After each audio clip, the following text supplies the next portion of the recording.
నమస్తే, welcome to Telugu రాజ్యం. ప్రస్తుతం మనం వీసు కూడా ఆ ప్రాంతంలో ఉన్నాము. సో జూబ్లీహిల్స్ ఉప ఎన్నిక వచ్చే అవకాశం ఉంది కాబట్టి ఈ ఉప ఎన్నికలో ఎవరు గెలుస్తారు ఏంటి అనేది పబ్లిక్ ఒపీనియన్ తీసుకునే ప్రయత్నం చేద్దాం. మనతో పెద్దలు ఉన్నారు, వారితో మాట్లాడే ప్రయత్నం చేద్దాం. చెప్పండి సార్, ఇప్పుడు జూబ్లీహిల్స్ ఉప ఎన్నిక అంటున్నారు, ఎవరు గెలిచే అవకాశం ఉంది, ఎట్లా ఉంది పరిస్థితి ఇక్కడ? నాకు తెలిసినంత వరకు అయితే బీఆర్ఎస్ గెలిచే అవకాశం ఉంది. ఎందుకు బీఆర్ఎస్ ఎందుకు గెలిచే అవకాశం ఉంది? ఇంతకుముందు చేసిన పథకాలు కొన్ని బాగున్నాయి కాబట్టి ఇప్పుడున్న గవర్నమెంట్ పథకాలు 6 గ్యారంటీలని కరెక్ట్ అమలు చేయడం లేదు కాబట్టి జనాలు అటే ఎక్కువ చూపుతారని అనిపిస్తుంది. ఓకే, ఇప్పుడు మాగంటి గోపీనాథ్ గారు ఉన్నప్పుడు ఎటువంటి కార్యక్రమాలు చేసేవాళ్ళు ఆయన? అంటే నాకు అంత ఐడియా లేదు కానీ బాగానే చేసేదారులని తెలుసు.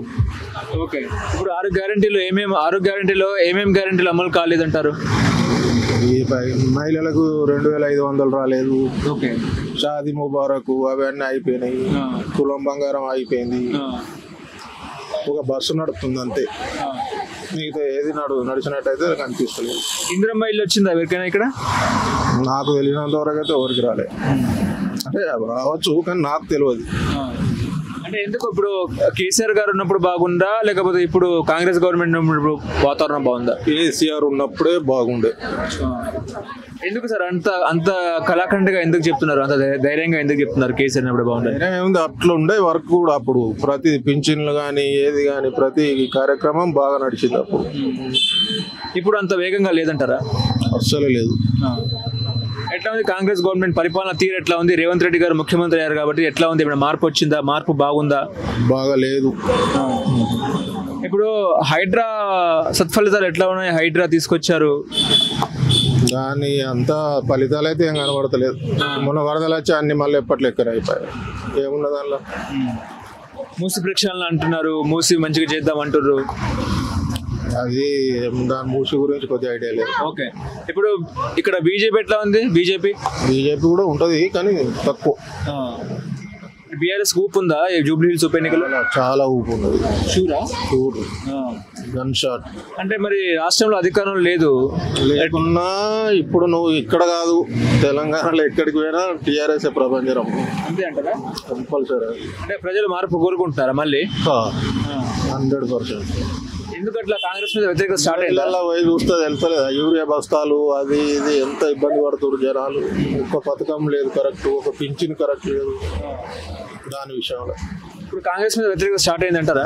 ఎప్పుడో స్టార్ట్ అయింది, 6 నెలలకే స్టార్ట్ అయింది. అంటే కేసీఆర్ ని గత 10 ఏళ్లలో పబ్లిక్ చూశారు, మళ్ళీ ఇంకోసారి అవకాశం ఇస్తారా అనేది ప్రశ్న. ఎదురు చూస్తున్నారు వాళ్ళు. మేము అనవసరంగా తప్పు చేసుకున్నాం, ఈయన ఇంకేమో చేస్తాడు అనుకొని మేము చేసుకున్న తప్పు అయిపోయిందని జనాలు మొత్తుకుంటారు. మరి ఎందుకు కాంగ్రెస్ పార్టీని ఎందుకు గెలిపించారు అసలు? ఫస్ట్ అది మొత్తం హామీలు ఇవ్వలేదా? 420 6 గ్యారంటీలు 420 80 ఉన్నాయి కదా, అవన్నీ హామీలు. అదే దానికన్నా ఎక్కువ వస్తాయని ఎవరైనా ఆశపడతారు కదా. కేసీఆర్ రూపాయి మేము 2 రూపాయలు ఇస్తామన్నారు. అది నిరాశ అయిపోయింది. ఓకే, ఇప్పుడు హైదరాబాద్ లో ఎందుకు కాంగ్రెస్ పార్టీ ఎందుకు గెలవలేదంటారు మొన్న ఎన్నికల్లో? అంటే ఆయన చనిపోయిన వేవ్ ఉంటది, ప్లస్ టీఆర్ఎస్ ప్రభంజనమే ఉన్నది. దాదాపు సింపతి ఉందా ఇక్కడ? సింపతి ఉన్నది, సింపతి ఉన్నది. ప్లస్ టీఆర్ఎస్ కేసీఆర్ అంటే అభిమానం కూడా పెరిగింది. పబ్లిక్ ఏమంటారు మరి చివరిగా? నేను సెల్లులో చూసినంత వరకు అయితే ఎవరు చూసినా ఇప్పటి వరకు అయితే టీఆర్ఎస్ అంటారు. ఫోన్ లో కూడా టీఆర్ఎస్ అంటున్నారా? ఇట్లా ఇప్పుడు ఇంటర్వ్యూ చేస్తున్నాం కదా, అట్లా చాలా చూస్తున్నా నేను. చాలా మంది టీఆర్ఎస్ అంటారు.